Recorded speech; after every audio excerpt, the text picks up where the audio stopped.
and it is on fire by hell. Now, a lot of the presentations that I've had or the conversations that I talk about how our tongue can hinder us from having a great relationship with God. It can even hinder us so bad that it could potentially not make heaven our final destination. So, all the point of this presentation is so that we can fix the way that we communicate with each other, especially inside of the church, so that we're not caught up in a position where we're confused if we don't make it there in the end. So, what is communication? The origin of the word communication is communicare or communis, which means to impart, to participate, to share, or to take common, or to make common.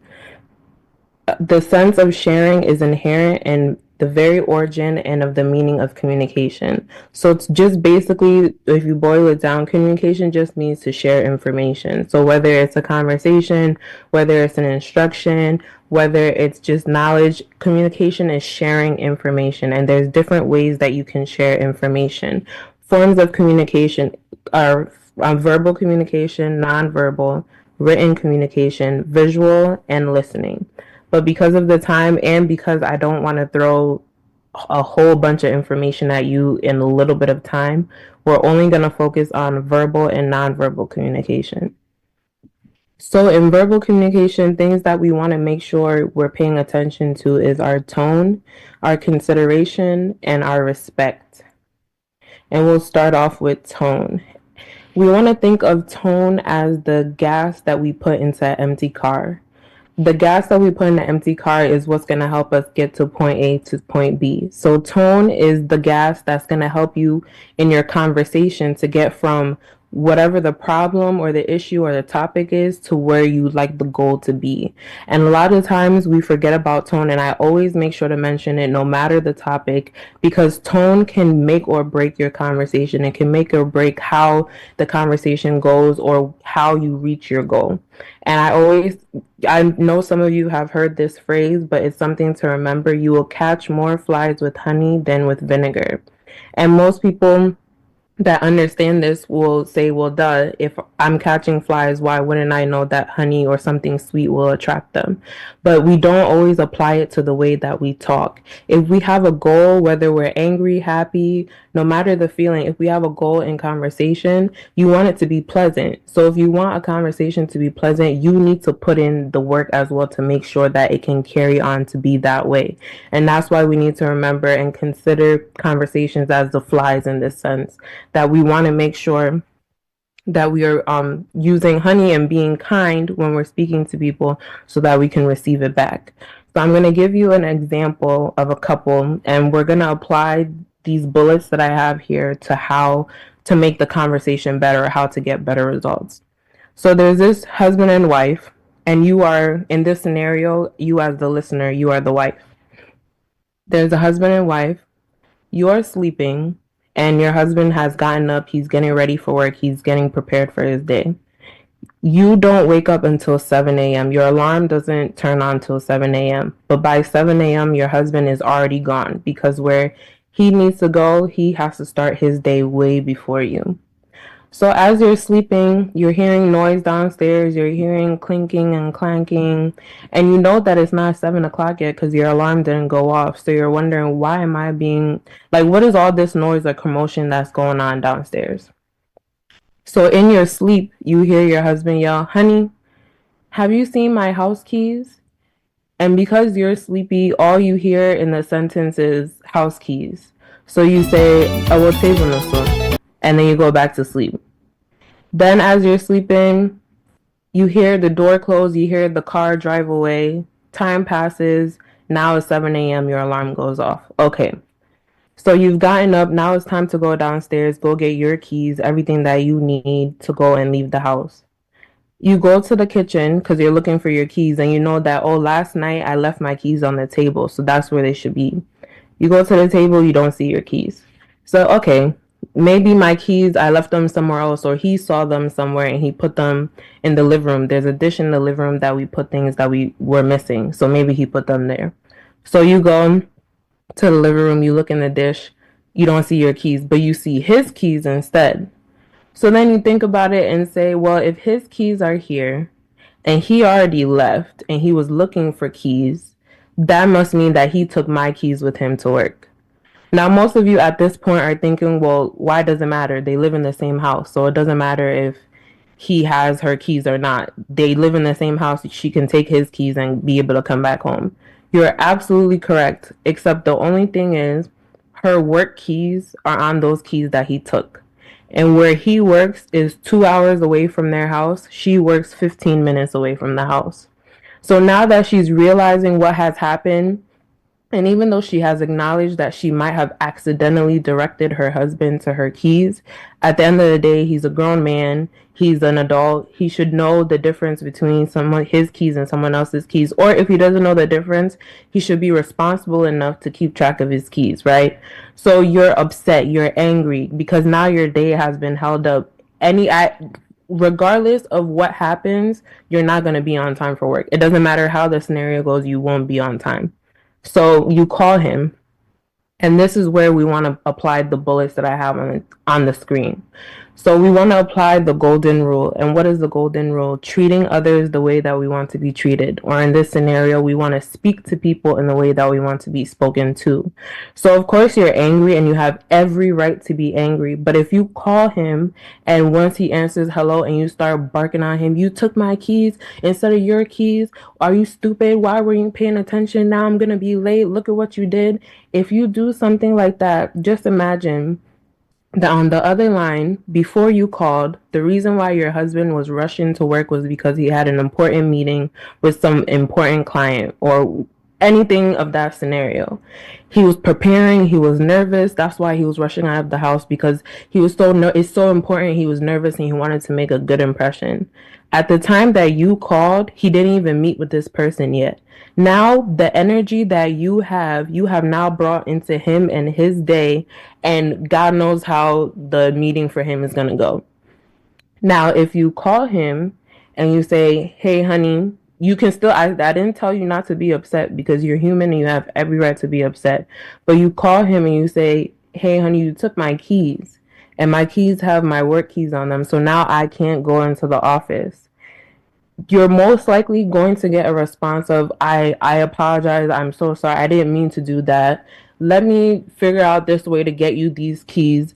And yes, you're going to be late at the end of the day. And yes, it's annoying and it's inconvenient. But because you took the time to pat yourself and calm down in expressing your what was going on, that person now is not throwing the fire back at you. Because we notice that a lot. If we start a conversation with fire or we start a conversation being spicy, the person now returns the spice. And then the conversation goes farther than it needs to go and it didn't need to go there.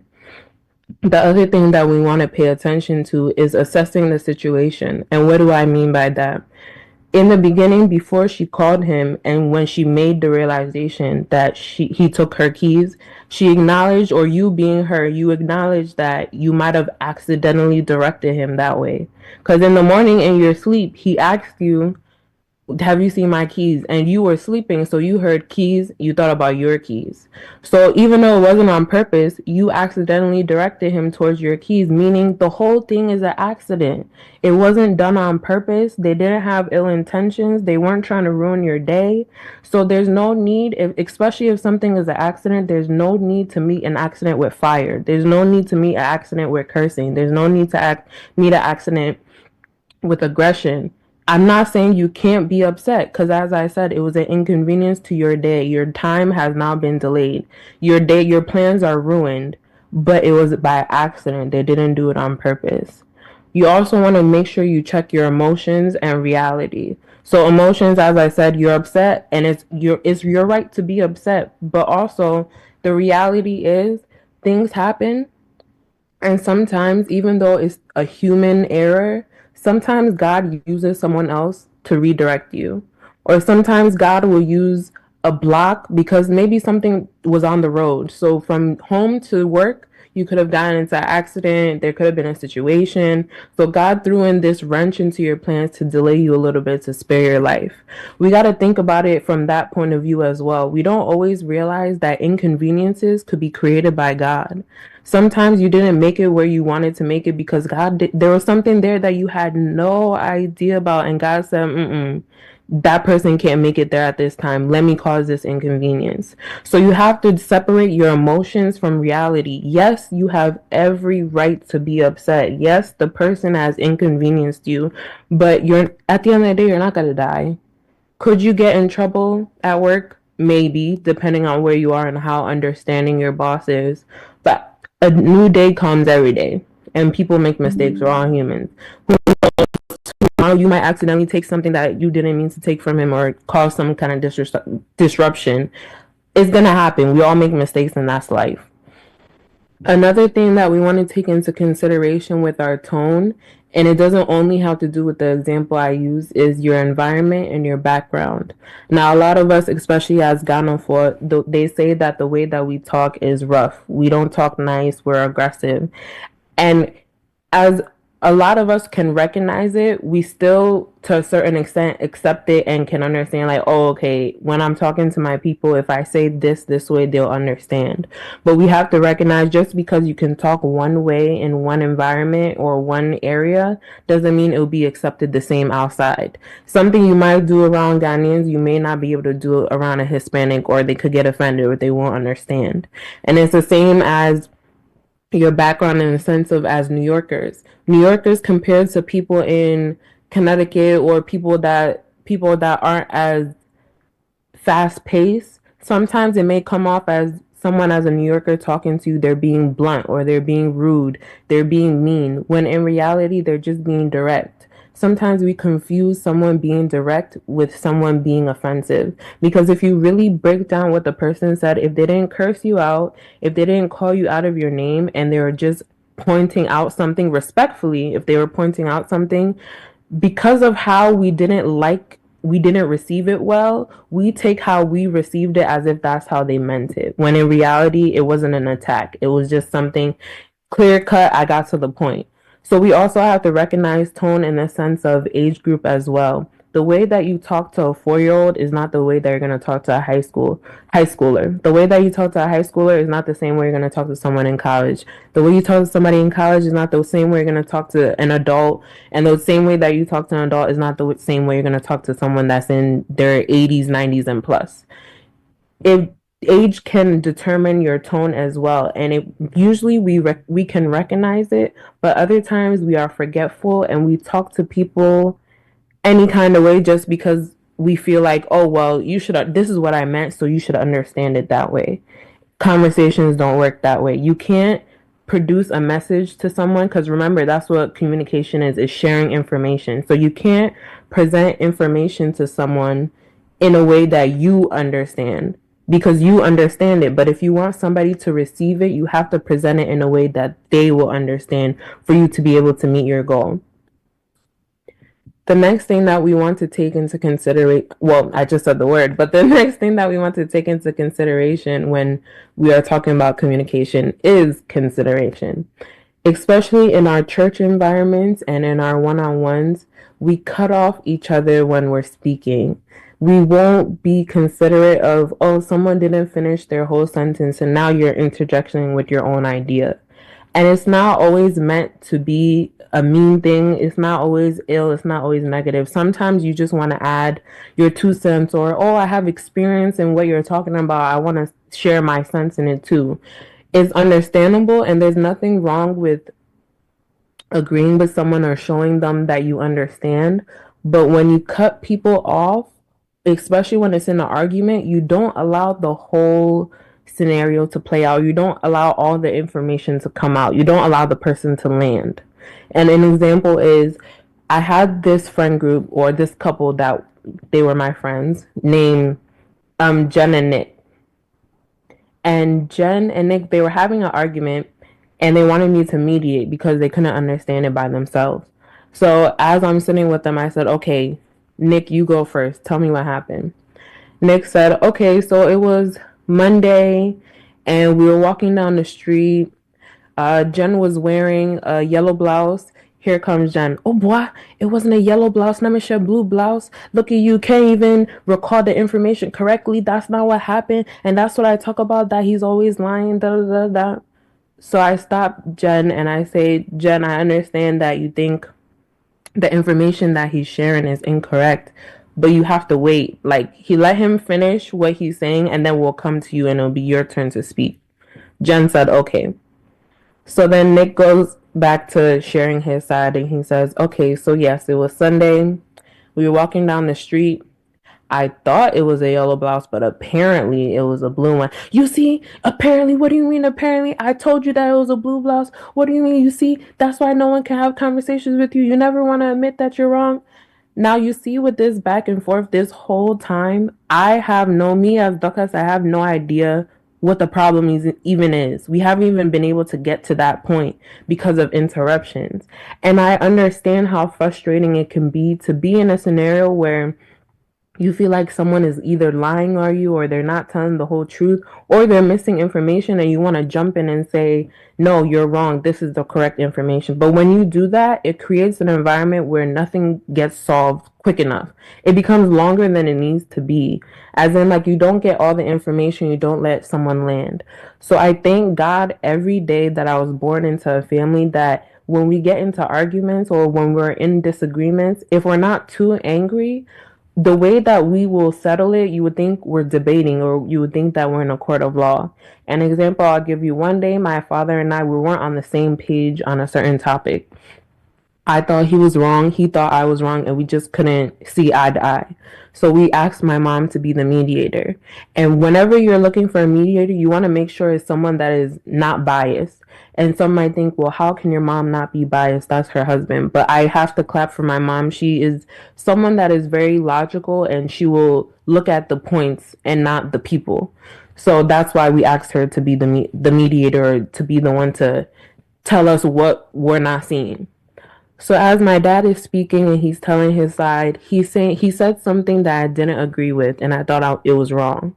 But instead of interrupting him, then I put it in my head to remember that when it's my turn and I get to that point in the story, I will correct it and say, actually, this is how I feel. He keeps talking. As he's talking, it happens again. He says something else that I don't agree with. So again, I put it in my head as well. So when it's my turn, I bring it up. Now that he's finished, it's my turn to speak. So now I can say, hey, Dad, when you said this, actually, this is what happened. Or when you said this, well, why didn't you do something, something, something? At that point, it's my floor to talk. And from there, when I'm done talking, if he has any rebuttal or if he has any say, then he can also speak. From there, my mom was able to sit there and say, you know what? You both were actually wrong.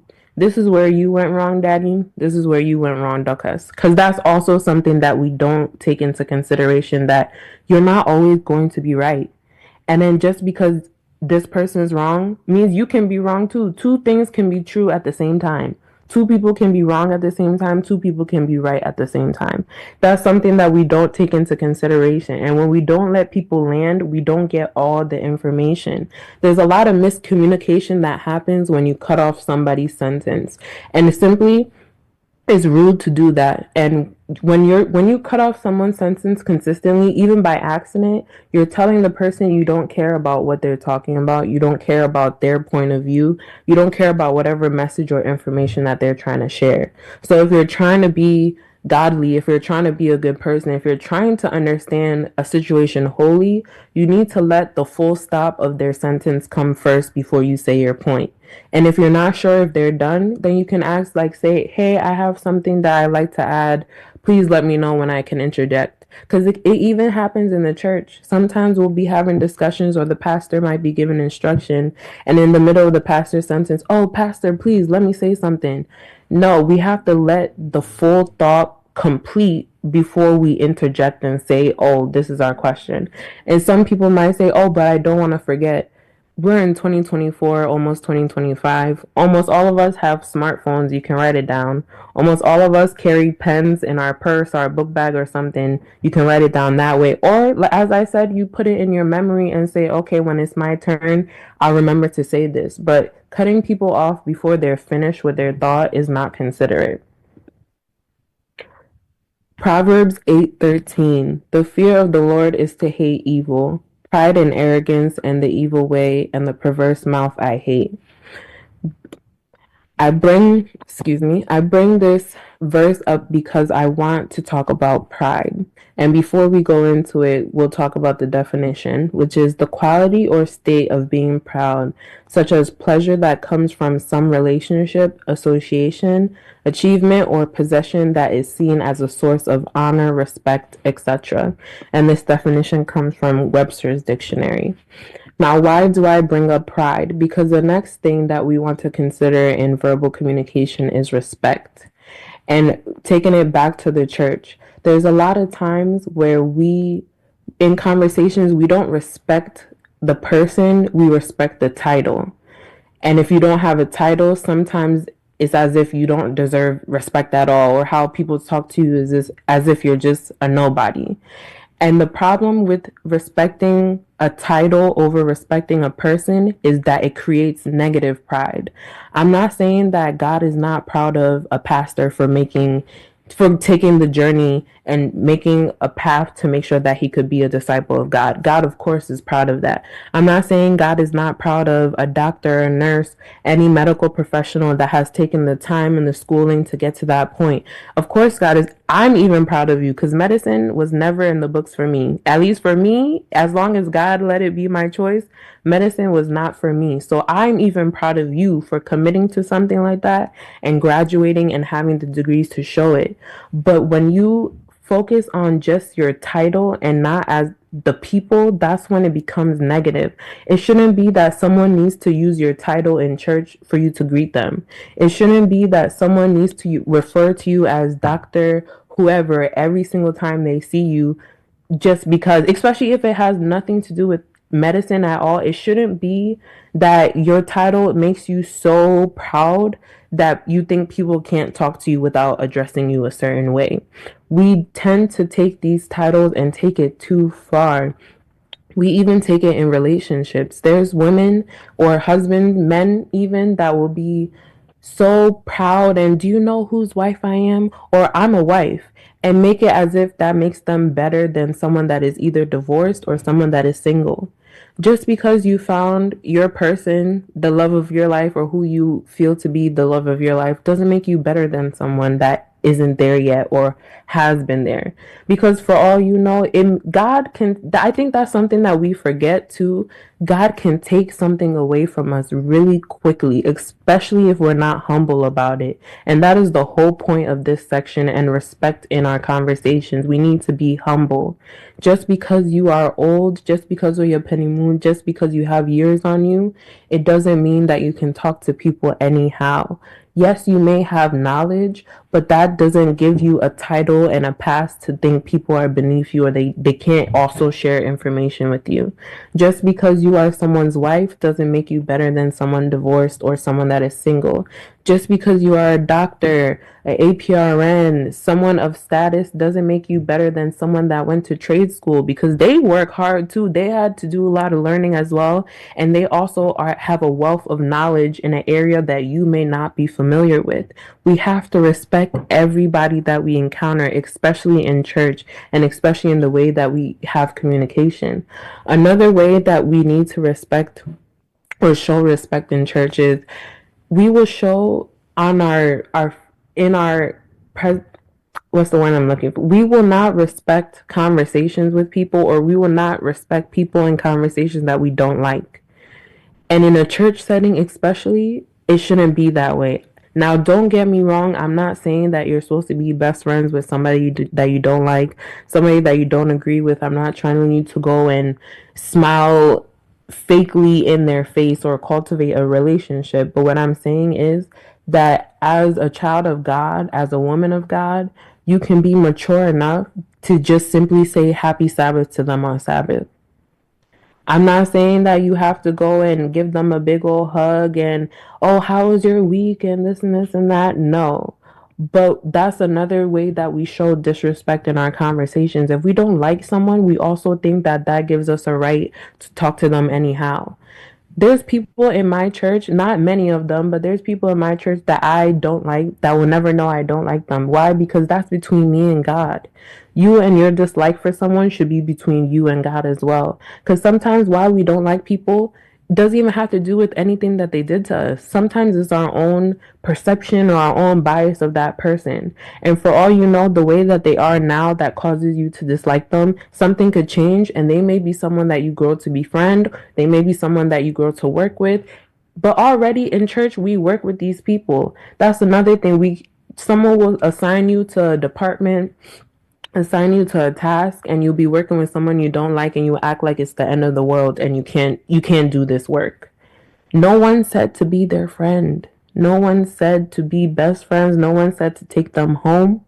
At least not yet. And I'm not God. Who knows? God could direct you to do that. But in this moment, when we talk about respect and conversation, just because you don't like someone doesn't mean you can't work with them. Just because you don't like someone doesn't mean that you can't be cordial with them. You can be mature. You can be an adult.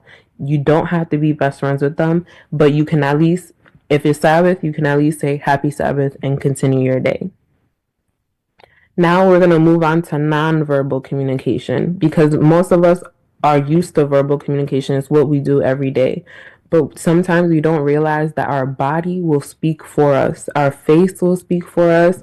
We will be communicating so much without opening our mouth once. And some cues of body language examples are facial expressions, gestures, eye contact, posture, touch, body movements, smiling, arms crossed, head tilts, head shakes, cross legs, eye movements, eyes, and leaning in. So I'm going to give you a few examples of what body language can say. And I want to preface this by saying that these examples don't mean one-to-one, meaning like if I say, doing this with your head could mean this. If someone does it to you, there's still other factors that you need to see first before you automatically say, oh, this person was being rude to me because they put their head this way. Like, that's not what I'm saying. I'm just giving you some examples of body language that we show that we don't realize we're showing. So, for example, if someone's arms are crossed, usually it means that they're guarded. They may not like the conversation that is happening. They may not be skeptical of the information that they're receiving. But someone with crossed arms could also be someone that is just comfortable in standing in that position. And you may ask, then how do I know the difference? Usually it shows in their face. If someone is just comfortable in the stance of having their arms crossed, usually their face is more relaxed. They may even be smiling depending on what the conversation is, or they may look interested in your conversation. But if it's someone that is guarded, if it's someone that is not into your conversation, their face will say it and their body posture will tell it to you, and you will know they're not liking or they don't believe this conversation. Leaning in. If you're leaning in while you are talking to someone, it's saying that you're deep in the emotion of whatever you're talking about. So maybe let's say that you're telling them of a trauma or something that hurt you and you're leaning in. It's to say that that trauma or that topic that you're talking about is something that's deep for you. Now, if you're talking, but the person you're talking to is the one that's leaning into you, it means that they're very interested in the topic of that you're speaking in. It's almost as if they're jumping into the story that you're telling them. So whatever you're telling them, they're engaged and they're not deliberately trying to show you, but their body is showing you that I am interested in what you're telling me. Eye movements. So sometimes when you look up, if someone asks you a question and it's not, you don't immediately have the answer, when you look up, it's to say that you're going to gather information. So I'm someone that does that. I compare it as if the information is in a cloud, and when the question is asked and I don't have the answer, I go into my cloud to retrieve it. So outside of me, you'll see my eyes go up and then my eyes will come back down and meet you usually when I have the answer. Now, that is, again, not a one-for-one, but I can use it as an example for me that I'm one of those people. And why is because I have a lot of information in my brain. I have a lot of things going on at once, whether it has to do with church, work, family. There's a lot of things happening in my life at the same time. So I can store a lot of information, but all the information can't be at the front of my brain. So a lot of the times, if you ask me a question that's not at the front of my brain, you will see my eyes go up because now I have to go search for the answer or the association of whatever the topic is. So if you see someone do that, usually it's them trying to gather whatever information on the topic that you're talking about. Your eyebrows can also tell somebody if you're friendly or not. If your eyebrows are pointed down, it could be a sign of aggression. If your eyebrows are pointed up, it can seem friendly and like somebody that is open. Those are just a few examples. I know some of you might have come across people where you might feel like, I don't know why, but I feel like this person doesn't like me. They didn't say anything, they didn't use their words. You might have been reading their body language and you didn't realize. Someone's posture can tell you, for sure, the easy one is their face. Me, I'm a victim of my face tells on me every time. I've been working on it, but I'm a victim of it. In the household with someone as observant as my mom, I could not get away with nothing. If I was mad, she was like, "What's wrong with you?" If I was sad, "Why are you sad?" Mind you, I didn't open my mouth. I didn't cry. I didn't say anything. All she has to do is look at my face, and my face will tell her what is going on. And there's people that are just like me where your emotions will scream on your face. If you're disgusted, your face will say you're disgusted before your mouth does. If you're annoyed, your face will say you're annoyed before your mouth does. So that's also something that it's not something we do on purpose all the time, but it's something that we need to realize that even when you don't open your mouth, your body will speak for you. They even say the way that you stand with your arms can show your authority. They say if your arms are straight down and your fists are balled up, you are not someone of authority, or you might even be aggressive. You might be someone that they may need to look at because you might be a problem. But if you're standing and they say your hands are in front of you and they're almost create a tent or you have them crossed together, then you seem as someone that is more kind. You're seen as someone that has authority or is sure of themselves. So even the way that you stand, your eyes, your head, the way you tilt your head, the way you cross your arms can speak languages without you even opening your mouth. Now, earlier, the key text came from James 3:6, but I want to go further down into the chapter and expand some more. Now, what's on the screen is the King James Version, but I want to read for you the NIV version, and it says, "But no human being can tame the tongue. It is a restless evil, full of deadly poison. With the tongue we praise our Lord and Father, and with it we curse human beings, who have been made in God's likeness. Out of the same mouth come praise and cursing. My brothers and sisters, this should not be. Can both fresh water and salt water flow from the same spring? My brothers and sisters, can a fig tree bear olives, or a grapevine bear figs? Neither can a salt spring produce fresh water." Why am I bringing this up? Because as I've said from previous presentations and from earlier today, our tongue has more power than we think it does, and the words that we use have more power than we think it does. It's saying that if you can be so negative and talk to people so negative, then there's no way the praise that you claim that you have for God is valid. They cancel each other out. You can't praise and curse from the same mouth. If you say that you are truly a child of God and you love God, you praise God, you're grateful for everything God has done for you, you can't do all that and then go and curse on another one of his creation, because we all are his children, whether we like each other or not. We all are his children. So you can't mix the two. You can't mix fresh water and salt water. It just doesn't go. So I bring this back up to remind us that we think that the way that we talk, because of who we are, or maybe because I said it, the person deserved it, that I can just speak anyhow. No, you cannot call yourself a Christian and have a foul mouth. You cannot call yourself a Christian and be negative. You cannot call yourself a Christian and gossip. You cannot call yourself a Christian and be petty. It doesn't go together. It doesn't work. You can't praise God. That's the most important one. You cannot praise God and curse. The praise is tainted. The most dangerous place you can be as a child of God is a place of knowing disobedience. So what does that mean? There's a lot of people on this earth that sin, and from the outside, it looks like nothing is happening to them. It looks like they're living joyously in their sin and they're not seeing any consequences. If anything, it looks like they're flourishing.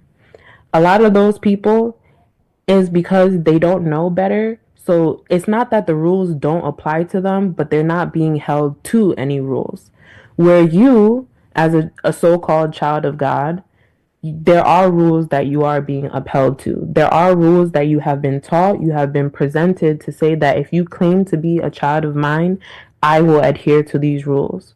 So when we think that we can talk anyhow and we cannot regulate our tongue, we are in knowing disobedience. And what does God say about not obeying his commandments or not obeying the rules that he set out for us? You can't come with him to the everlasting, the future of the blessing that he has waiting for us if you're not listening, if you're not being obedient. That's one of the biggest things that God promotes to us is to be obedient. Now, before I get to the homework, usually I end with this part, but because of this, I want to come leave you with Second Thessalonians 1:6-8, and it says, God is just. He will pay back trouble to those who trouble you and give relief to you who are troubled, and to us as well. This will happen when the Lord Jesus is revealed from heaven in blazing fire with his powerful angels. He will punish those who do not know God and do not obey the gospel of our Lord Jesus. This text clearly and blankly says that if you do not obey, you will be punished. It also says that he will pay back trouble that people have troubled us with. So I bring that back to being negative with your tongue. If you are negative to someone, if you are bullying someone, if you are causing someone trouble, they take it to God. And God already told us that vengeance is his. So bring it to me. I will handle it for you. Who do you think is on the receiving end of that vengeance now? You thought you were so big and bold and you were in the right to go and trouble this person. And instead of troubling you back, the person decided to go take it to God. Who do you think is on the punishment side now? It's going to be you. And that's why it's important to be careful of what we say, because we don't know how other people are handling the vileness or the disgustingness, the behavior that we give out. We don't know how they're handling it. Some will return it to us for sure. But if they take it to God, that's a dangerous place for you to be. You don't want to be on the side of God's punishment in the end, because he warns us plainly here that if you do not obey, you will be punished in a blazing fire. You will not make it to heaven with me. You will not be taking that journey with me. I will leave you here with the rest of these people. I will leave you with the rest of the people that didn't know. I'm going to treat you as if you were people I don't know. And that's why we need to be careful of the words that we use and how we speak and how we communicate. And we need to be intentional. So the homework that I have for you is one, practicing recognizing and controlling your tone. So when you're in a situation, whether it's you're angry, whether you're happy, whether it's just a regular conversation, there's things that you need to consider with your tone. It's who am I addressing? Am I talking to my husband? Am I talking to my daughter? Am I talking to the pastor? Am I talking to a friend? Why am I addressing them? Did they do something to you and that's why this conversation started? Do you need to tell them about something and that's why this conversation started? Do you need something from them and your goal is to have them do it for you? What points do I want to communicate? What information do you want them to know? Because a lot of the times when we're communicating stuff, we add on a whole bunch of extra stuff. What is the point of this conversation? What do I want them to know? You want to make sure you're aware of that. And then last, what personality type am I dealing with? So again, if it's your husband, your daughter, your mother, whoever, is this person sensitive? If you know you're dealing with a sensitive person, then you know you're not going to approach them about whatever you want to talk to them about aggressively, because then you're not going to get anywhere with them. If you know you're dealing with someone that gets angry easily or there's certain triggers with them, you're not going to bring up those triggers because then you're not going to go anywhere. So you need to pay attention to who you're dealing with so that you can adjust your tone. The second piece of homework is very important to me, is to practice not starting your sentence in the middle of somebody else's sentence. But in the same breath, I also want you to call out people who cut you off. no matter their age. So even if you're 40 years old and the person that cut you off is 60, I want you to have the courage and the respect to be like, oh, sorry, whoever, but I wasn't done speaking or I didn't finish my sentence. Because we do that a lot. We do that in our personal lives. We do it in church. Someone will be speaking and will just start talking in the middle of their sentence. We need to practice recognizing not to do that and waiting for the person to finish. And then also, we ourselves, we need to stand up for ourselves and make sure to open your mouth and say, hey, I wasn't finished speaking. Like, let me finish and then, you can take your turn. Let's say someone's like, oh, I have a question. You can say, the rest of my sentence might have the answer to your question, but if it doesn't, then at the end, ask me your question. That could be an example. So those are the two pieces of homework I leave you tonight. And if you have any questions or contributions, now is the time. It can be in English, Tringlish. It could be in the chat. And if you don't have anything, that is completely fine as well. And I also want to make sure to say that if you do ask a question and you don't feel like I fully answered it, please let me know so I can try to explain it better. I don't want to leave anybody confused ever. And if I don't have the answer, I will go get it for you and connect back with you to give you back the answer. But regardless if there are any questions or not, I want to still thank you all for coming tonight. And I hope that you have a wonderful rest of your weekend and a beautiful start to your week. Mr. Douglas, thank you very much for this presentation. The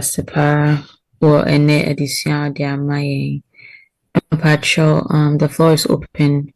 If you have any questions and answer contributions, you beat me at the upper.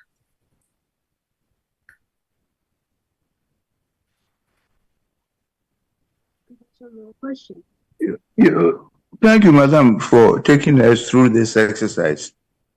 My question is, how effective is the use of body language in determining what a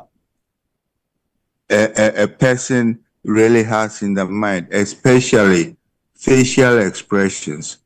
Because we know that, at least in Macbeth, we are told that there's no art to find a construction of the face, of the mind in the face. And so most of the time, I'm really skeptical about when people talk about, oh, your body language depicts this or all those things. Thank you. No problem. I completely understand where you're coming from, especially because the reason why it makes it skeptical is that people study body language and learn it. So someone can use body language to deceive you. So what you think you're perceiving, they made you perceive it. So that's what makes it become tricky or like make people skeptical of it because people use it negatively. But it actually is really reliable because even the FBI will use it to find criminals. Or like, I'll use an example, actually an FBI example, and I hope that it helps. They were looking for someone that was a spy from a different country, and they had suspicions that it was someone, and they were watching them, but there were no solid leads as to the person being a foreigner or the person being a spy. So they were going to watch them for a while to see if they could get any clues. For a while, they couldn't get any clues, so they asked a specialist who reads body language to come in and see if he could find something. So one day, as they're watching him, it's a normal day. He was running his errands. He went into a flower shop, and it looked like he went to go get flowers for like maybe his wife or something. As he comes out of the flower shop, the body language analyst said, he's a spy. He's not from here. So, of course, the rest of the police were like, that doesn't make sense. Like, he just walked out of a flower shop. What did you see that we didn't see? And what the analyst saw was how he held the flowers. So in the way that he held the flowers, if he was American, most of us, I know you can't physically see me, but most of us hold the flowers upright where the flowers are standing high. The flowers are higher than the stems. But the guy was European, and in Europe, when they hold their flowers, they hold it downwards where the flowers are pointed backwards, as if you're pointing to someone behind you with the flowers. So off of that symbol or off of that motion of the body, they were able to tell that you're not from here. So it's kind of the same thing with facial expressions. We even as hard as we try to control our face, if someone is lying to you, let's say if with their mouth they're saying, "Oh, I agree with what you're saying," you will notice if you pay attention, as they're saying yes, their head will be moving no, and it won't be on purpose. Or someone will say, "Oh, I don't like that." And if they're lying, their mouth will be saying no, but their head will be saying yes. And sometimes it's very obvious and sometimes it's very subtle. It's more of the reason some people will be skeptical is because you may not know what to pay attention to. And it's never done on purpose. That's the other thing that I want to make evident, that unless someone studied body language to deceive you, the rest of us that are just normal, it's something that you can't always control, or that you don't know that you're doing. And that's why it's easy, or should I say, if you study it, it's easy to pick up and understand what's going on. Like some people's body language is way more obvious or way more expressive than others. Like if someone says, "Oh, I don't have a problem with this person," but every time the person comes around, they scrunch up their face, or they don't want to be around them, then that's obvious body language as to you don't like them. But some of the ones that I'm referring to are things that we don't even realize is going on, and our body does it when we think our mouth is telling whatever story you want them to tell. So I hope that answered your question. Okay. Hey, hello. Hello, Mr. Joe. Can you hear me? Yes. All right. My question is like it falls on the when you say you go to church and maybe an idea like you don't like the person, you just say happy Sabbath or something. Maybe sometimes doesn't that pretend like seems like you're pretending if you don't like the person and then you pretend to say hello or something like that. In the back of your mind, you know that you don't like this person. I definitely understand where you're coming from, and I used to have the same perspective that you're saying.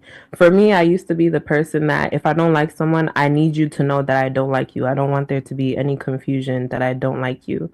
But it's a very worldly view, and it's a very, unfortunately, immature way to go about life, especially if we're saying that we're children of God. Because if we use Jesus as an example, he still communicated with the Pharisees, right? He still, when they asked him questions, even though they were trying to trip him up, even though they were trying to trick him and like prove that he wasn't who he said, he still entertained them enough to have respectful conversations with them, besides, when he flipped the table. But if we use him as an example, he was cordial. They weren't friends. They were actively trying to kill him and eventually succeeded, but he was still cordial and was still respectful, and he still answered. So when I say, like, even if you don't like the person, to say happy Sabbath to them in church, I don't mean it in a sense of cultivate a relationship with them. Could a relationship eventually come if there's some kind of forgiving or healing that happens? Yes, but I'm not saying that at all. I'm not saying to go and make it perceive as if, "Oh, now we're going to be friends because I'm greeting you." I'm saying to try to be more godly in the sense of, if all you ever say to that person on Sabbath is happy Sabbath, I'm already clapping for you. Could it be better? Could we all get along better? Yes. But I'm not saying go be friends with them. I'm saying be mature. I'm saying that in the group or the department that you have in church, if they say, "Oh, you all are, let's say, children's ministry, I need you all to put on a program," you should be able to be an adult enough and godly enough and using Jesus as an example to be able to get the job done without there being too much of issues. Yes, some people's attitudes make it hard to work with them, but if you're mature and if you're focusing on the goal, and that is doing God's work and not, "Oh, I have to work with this person," more things can get done. I say it because a lot of progress that we can make as a church or as individuals gets hindered by, "Oh, I don't like this person, so I don't want to work with them." and then we don't do the task or we don't do it well. So when I say to say happy Sabbath to someone, I promise you, I'm not saying go be best friends with them. I'm not saying that you should be putting on this like fake performance of, oh, happy Sabbath. So then they think that everything's all good. I'm saying be mature. I'm saying that be cordial. I'm saying acknowledge them as a human, because at the end of the day, we are still humans and we are all our creations of God. Okay. And I have another question. Question falling under pride. I think you mentioned something about pride. My question is like, see, sometimes when they introduce some people in the church, like do introduction, and they go like they give a whole biography of this person, and sometimes like even if they mention the name, they can't just go with it. Like for example, Joyce, they have to say like they have to give the title of this person, like doctor, this, that. You know, it's so, and especially introduction during the what you call it, divine service and stuff like that. Is that really necessary? I believe it's only necessary if it has to do with the subject at hand. So, like, for example, if it's a church introduction and the topic or the theme of the church day is medicine or health, then it makes sense to say, okay, this is Dr. So and so. They went to school for this and they did this, because then it shows to the audience like, oh, this is someone that you can trust. The information that they're bringing, they went to go study it, so this is why I'm presenting it. But when we do it more of the sense of like, oh, I just want to show the accolades, sometimes we push it a little too far. There's a way to do it classy where it's this is so and so, they went here, this is their qualifications, just to tell you a little bit about them. And then there's another side of it when we just drag it and we do too much. That's where the line between being humble and being proud comes in. We need to just tone it down a bit and recognize the scenario. If the scenario has absolutely nothing to do with medicine, and it's not a health talk in any way, and you being a doctor doesn't apply to the scenario, then it's honestly extra information. I'm not saying don't be proud to say that you're a doctor or don't be proud to introduce somebody as a doctor, but if it has nothing to do with the situation at hand and it doesn't benefit it in any way, then that's when we start teetering the line of bragging, if you will. Yeah, I think they go overboard to me. I definitely can understand.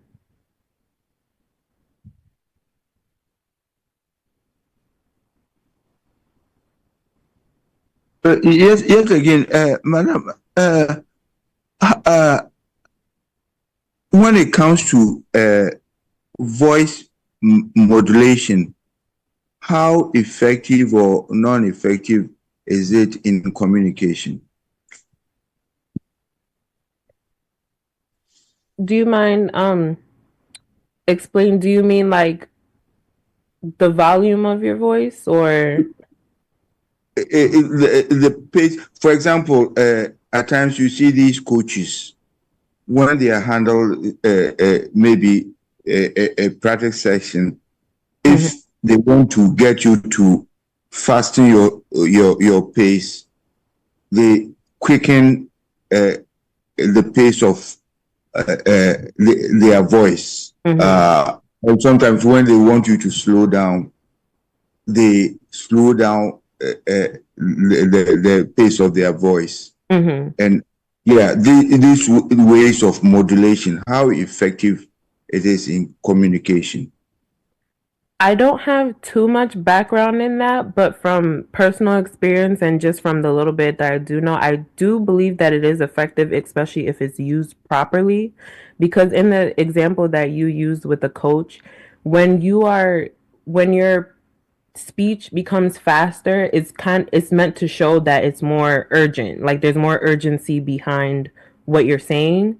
And usually because of that, it will convey that to the person or whoever you're speaking to. So in senses like that, in coaching or even in singing, when you're speaking to someone or you're teaching someone a song and you say something slowly, it gives them the picture or the image of this is how it's supposed to be done. So it's kind of, I would consider that even to fall into the category of visual learning.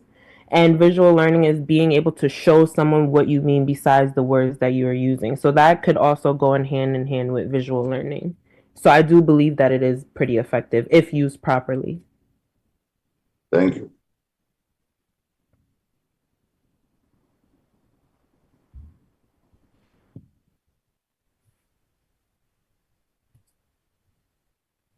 Eventual will be that so or any other questions and as a contribution.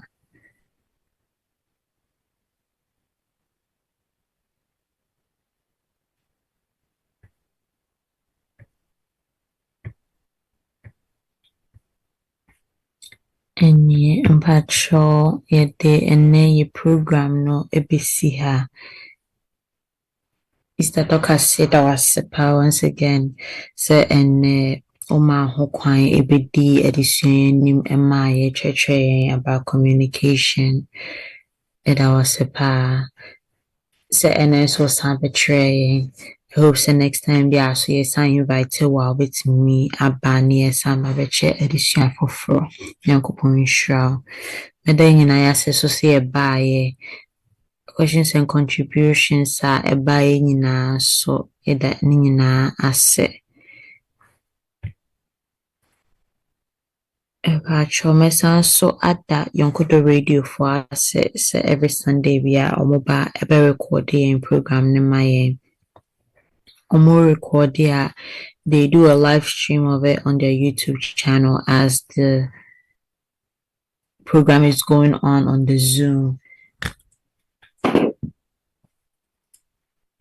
There are people almost 80 YouTube channel so now omo re-recording na omo send it to Queen's Women Ministry WhatsApp page so until moment member be nani nyina no betimi send this link no akomo mo money link no so betimi akọ Yonkodoradio for YouTube channel so all the live streams nyina is going to be available on their YouTube channel and you could also access it from there. Epacho ansani be free high say no Mpacho ye mame abna ajimai mpacho se bebi a woni ya obetimi abompaye ama ye free ha